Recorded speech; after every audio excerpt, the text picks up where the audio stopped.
Okay. Hi, everyone. We are back on stage today to introduce a couple of guest speakers. Our first speaker during this session is Theresa Yarbough. She is the president of the CSTA Georgia chapter. And we're very pleased to have her on stage this morning with us. Welcome, Theresa. Good morning. We are so happy that you're here, and we wanted to take some time to be able to get to know you a little bit better this morning, and for you to have an opportunity to share information with teachers. But first, why don't we start by having you introduce yourself, maybe share a little bit about your teaching history with us. Okay. First off, I wanted to say good morning to everyone. This is a little bit different. So, yeah, hopefully all of us will get through this. So, it's very interesting to have on headphones. So if I get a little weird, it's because of the headphones. So I apologize.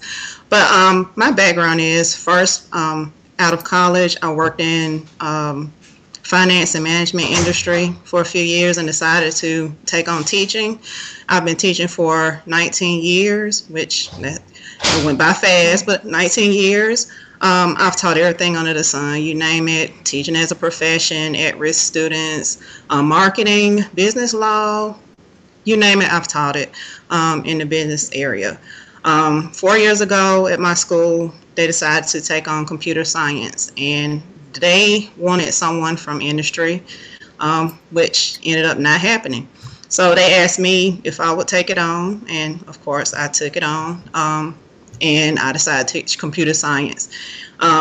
Pretty much self-taught, probably just like a lot of you are self-taught, and I've been doing it for 4 years and still learning. So I'm in the same boat as everyone. We're learning together, and hopefully with Georgia CSTA, we'll find some more resources for you, and I'll talk about that further in a few minutes.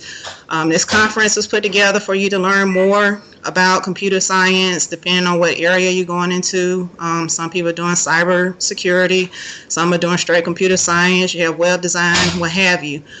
This conference will have a lot of things to address everyone's area. Hopefully you'll go away with a lot of information and a lot of resources from this conference. So welcome to the conference, and that's a little bit about me. Great, thank you, Theresa. I just had a follow-up question for you on your teaching experience. You know, very often in computer science, you've heard stories about teachers saying, listen, I was just asked to teach this computer science course. Right. Like yesterday, or voluntold. I have to be ready, you know, in 3 days or in 2 days to teach this class. You know, we hear that a lot. Well, I wanted to get your thoughts on that. What do you think about that, and how should, you know, teachers, you know, handle that kind of situation, and also share like how you actually got into CS and, you know, what you did to kind of manage those requests, last minute requests, and, you know, give some advice to teachers about like, what's the best way to manage that? Speaking for myself, those that know me know I'm kind of a Google geek. I look up anything, everything to find out information. So that's kind of how I went about it. Got a lot of misinformation, found a lot of things that were great, but we were not doing them in Georgia. Just looking up all kinds of information. I had I knew a little bit about technology, computer science specifically, no. Python, JavaScript, Java, no. Web design, no. So I had to find that information, find resources. I had several coworkers, you know, all of us kind of pulled together, luckily, on information. With different, some of us had different areas that we were interested in or had expertise in. So we kind of collaborated a lot, and I would suggest that a lot of people collaborate with your coworkers. It doesn't have to be just somebody in business. It can be a science teacher. It's funny that you can find a lot of information just from talking, because a lot of people have skills that you don't know about. So just ask around. You'll be surprised at the information you get. Also, look at some of the universities and colleges in your area that have programs. I've done several programs at Georgia Tech that's taught me a lot, luckily. Someone put me on to the website, W3 Schools. They helped me a lot. So just getting out there, finding information and asking around is the best thing. As far as your school asking you to do it, if you're not comfortable with it, try to say it.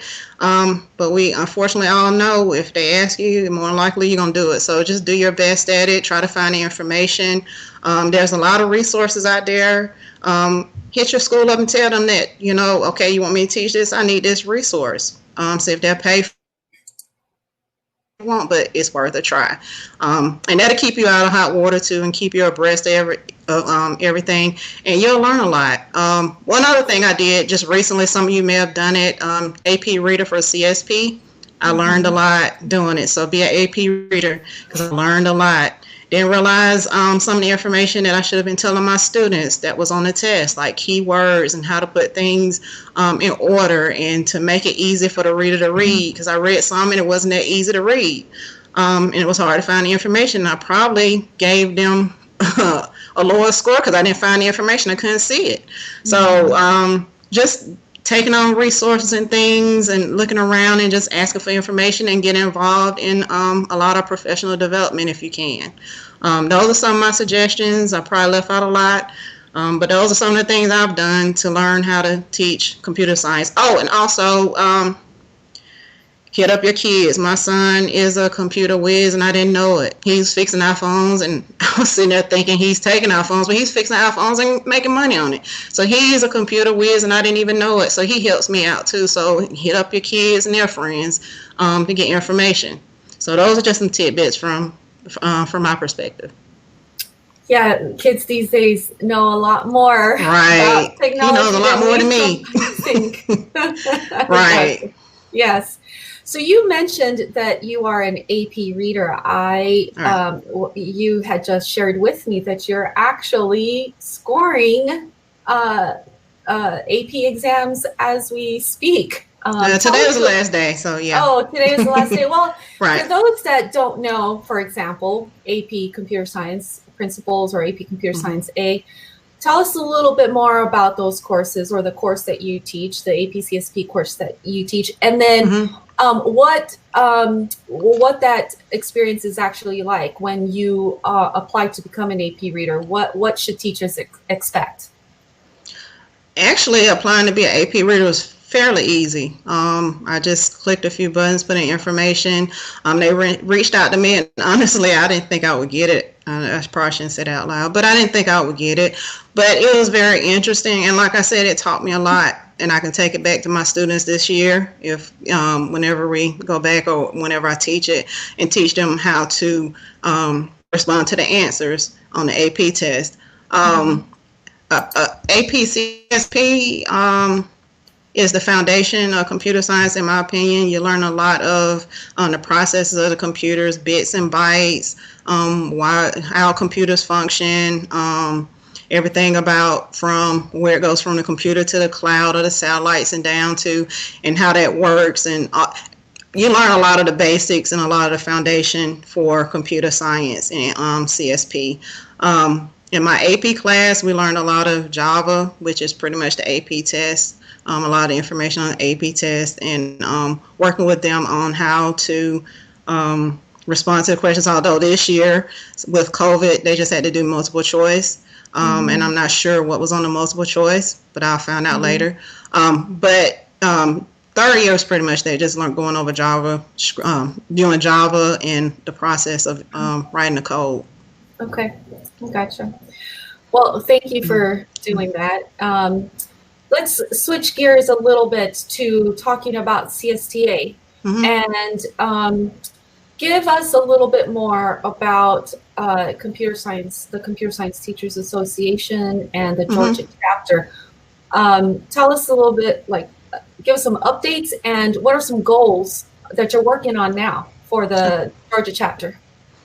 All right, the biggest goals that I'm working on is getting the chapter back up and running, and working on, like I said earlier, a lot of teachers don't have the information that they need for the classroom. A lot of them are not from the computer science industry and need a lot of information, a lot of resources. So I've been working with CS for Georgia to put together some things to put on a website for anyone to just go and click, and not be like me on Google and hitting everything and looking for everything and just, grasping at straws. So I've been working on that with them to get information for everyone. So it's a one-stop shop, hopefully. Also finding resources where if you want to attend a program such as I've been doing Georgia Tech for the last 2 or 3 years, you have Georgia Tech and many other organizations that have information for teachers to learn and gather information and resources for their classrooms. I think there may be, that's not me, but maybe some opportunities for you to study for testing, because I'm one of those that struggle with the computer science test. So getting that information to everyone so they'll be able to study for the test. There's also endorsement opportunities coming up. I don't know how that's going. Especially with Georgia, well, the federal government saying that computer science has to be in every classroom by 2025, I think. So a lot more people are going to be getting pulled and chosen to do this. So we need to get professional development and resources for everyone so everyone can be successful and our kids can learn. Did I leave out anything? I think that's it. Okay. But that's pretty much just with this program, I would love to have where teachers can go and get information to teach in the classroom. Especially, I'm one of those. I feel everyone's pain. It's not my background, but I'm learning and just helping you out so you don't have to struggle. Hopefully, it'll be an easy transition for you. Okay, so I'm getting a couple of questions about the CSTA Georgia chapter. One is, does the CSTA Georgia chapter have a presence in rural Georgia? What are you seeing there in rural Georgia? Well, it's a presence all over, it's supposed to be a presence all over the state. We've been working on reaching out to everyone, such as with this program, sending out emails to get everyone to join in so they can be here to get the information that they need. Again, it's still a work in progress. It's a lot of things we're trying to work on to get up and running, like the website and things like that. So we're still working on it.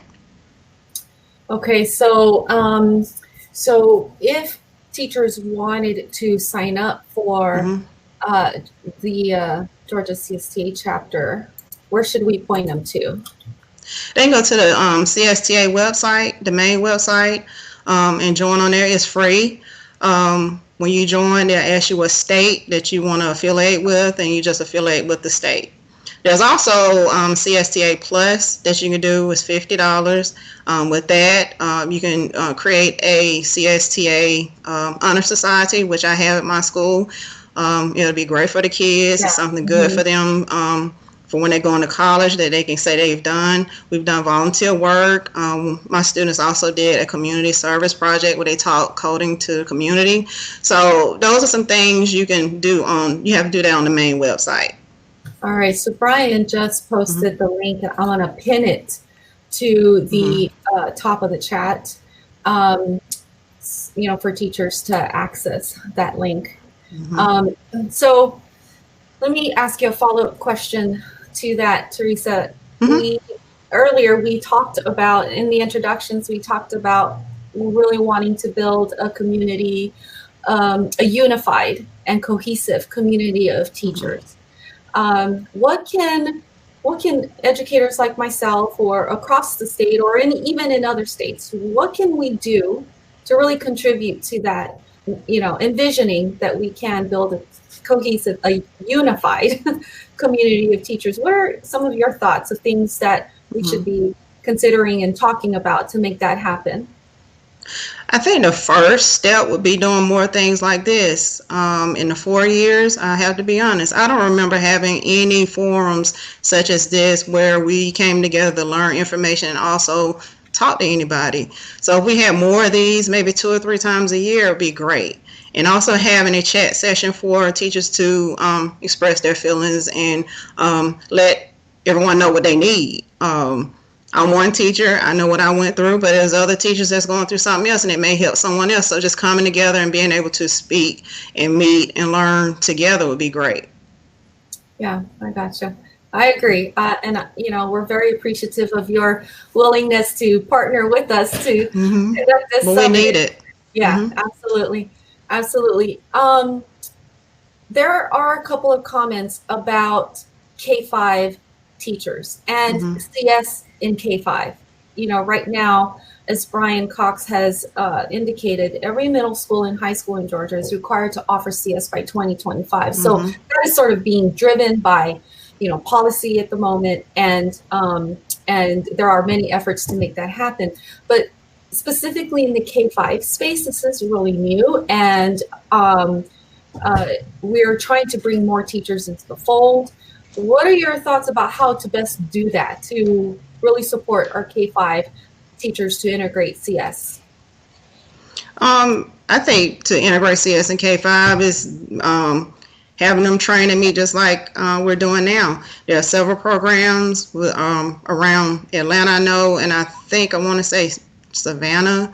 I know Georgia Tech has a location there as well, where people can go and get trained. And K-5 teachers can do as well. I'm in a program now where we run the gamut from kindergarten all the way up to 12th grade. And it's great because not only are you able to work with just kindergarten teachers and learn, you're able to work with 12th graders, so you know the progression of how things are supposed to go. And also you get ideas because I've learned some things from K-12, and kindergarten to 5th grade, where some activities I can do with my classes, especially students that may not be catching on like others.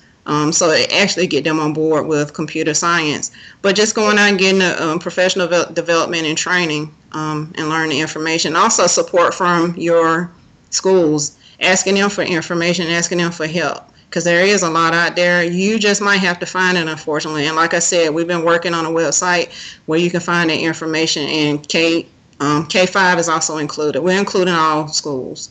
Yeah. So we are doing our best to really be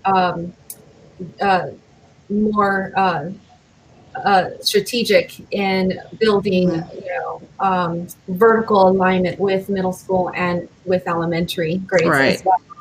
I agree with you. There needs to be a lot more effort, to do that. I wanted to. Yeah. Go ahead. I was saying I like doing that too because my students also work with some elementary kids. The kids learn better from the peers. So if you're able to work with a whole group of people and not just be K-5, it would be great too. That's information you can get, or that's learning you can have for your students where older kids can teach them. It would be pretty good. Mine was pretty successful. So. Yeah. That's a great recommendation. I have another question from Dr. Mullins. She is asking, in what ways are we engaging students with special needs in CS? What conversations have you been having about that? Honestly, we haven't focused too much on that. That is a big focus. I know in my classroom it's a big focus, and with this COVID, it's been really bad because we can't be there with the kids. I had one student that I needed to do hands-on with, and I couldn't for obvious reasons. But that is something we need to address. I'll be honest, we haven't been addressing or haven't broached the subject as of yet, but that it definitely is something that will be on the agenda. Okay. So I just want to say, let's you and I collaborate on that. Right. Okay. Good idea. Yeah. Yeah, we would love to build more partnerships to support students with special needs to. It definitely needs to be done. Right. For sure. That's a great question. I'm, looking at the chat, and there are a lot of comments about curriculum and resources, and where to go for assistance. What are some of your favorite or resources that you would recommend for teachers to, access and review and take a look at? One of my biggest I use for second year is code.org. Love it, love it, love it. So, and anytime I do Hour of Code, I use code.org. They have a lot of games. I learned in my school, the students love the dance one. They learn how to code and do the dance one. So, hey, if that works, that works. I also use EarSketch. I got trained in EarSketch, but you can go online. It has a curriculum that goes with it. And you can teach yourself. You just read through it and follow the instructions and write the code. Also, at my school, we use Code HS. Luckily, they paid for it. So I guess that's not a total resource, but that's something you can go back to your schools and administration and ask and see if they will work with you on it and get it. And any of the free online information like W3 schools, I teach my students when I'm not at work or on the weekends when you're working on it. That's a resource. If you can't get in touch with me, that's a resource. So those are some of the ones I use. But I love code.org. Recently, last summer, I received training with Capacity, but I don't think that one's available yet. So put that in the back of your mind, and you can get that information once it becomes available to everyone. I'm not sure if it will be, but that's one you can check on too. Okay. And as I get these resources, I can put them out, do a blast on the website as well, if everyone would like me to. Okay, that's great. Can you share what that is? That Georgia CSTA site, is that the google.com site, Georgia CSTA or / Georgia CSTA? Is that the site they should be looking at?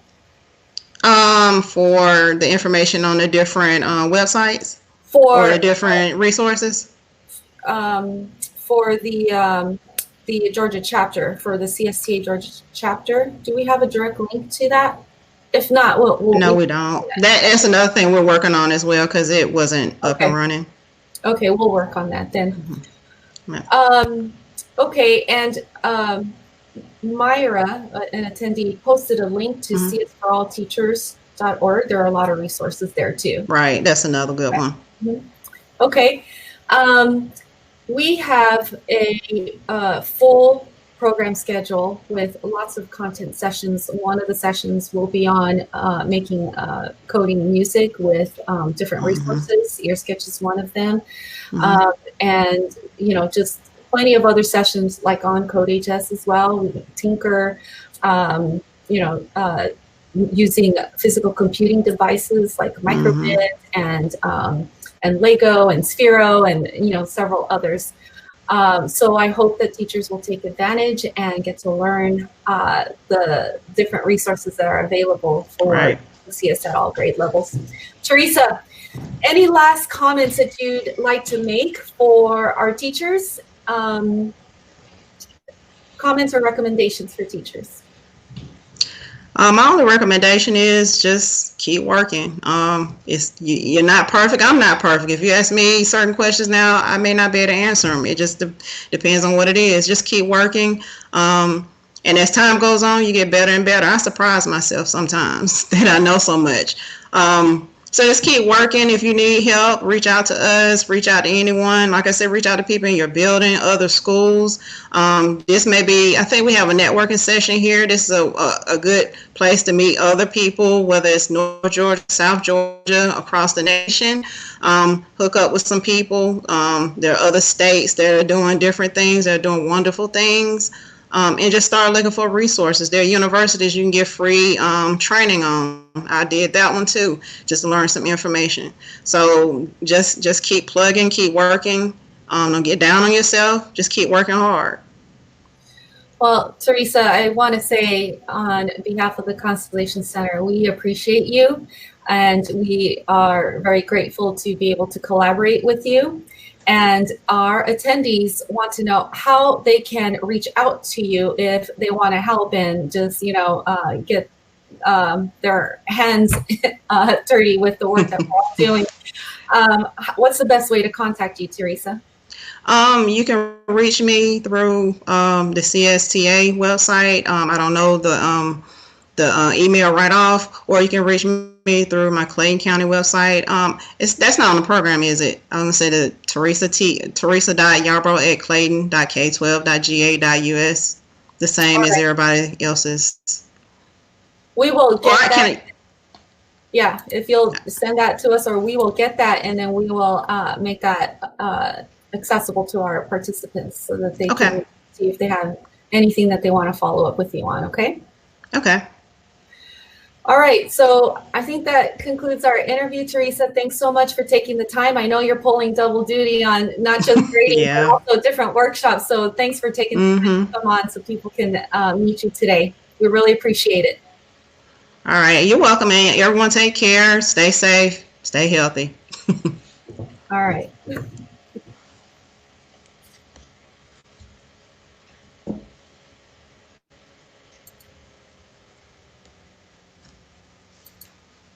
Okay,